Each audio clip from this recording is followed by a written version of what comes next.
नमस्कार. असं म्हणतात की रानातल्या पाखरांना आपण जेवढा जीव लावू, त्यांच्यावर प्रेम करू, तेवढंच तेही आपल्यावर प्रेम करतात, जीव लावतात. मग त्यामुळे एकमेकांची प्रेमाची भाषा सुद्धा समजायला लागते. अशाच एका कावळ्याला मानवाची बोलीभाषा कशी समजते ते पुढे पहा.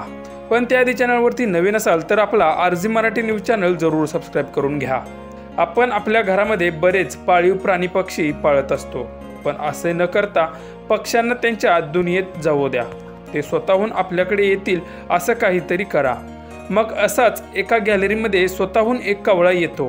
त्या कावळ्याचं नाव कान्हा असं ठेवलं आहे. जेव्हा ही महिला कान्हाशी संवाद साधते आहे, तेव्हा तो कान्हा सुद्धा त्याला उत्तर देताना दिसत आहे. हे तुम्ही पुढे व्हिडिओमध्ये पाहू शकता. काय पाहिजे तुला कान्हा? पापा ठेवलाय तिथे, मी ठेवलंय पापा त्या प्लेटमध्ये. पापा आहे, पी पाणी. वरती नाही बसायचं, वरती माधव बसतो. तू कुठे बसतोस? तुझी जागा कुठे आहे? कान्हा कुठे बसतो? कुठे बसतो कान्हा?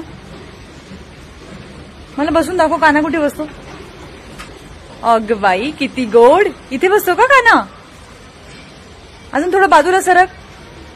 दिसत नाही असतो मला. थोडं इकडे सरक, तुझ्या बाजूला सरक.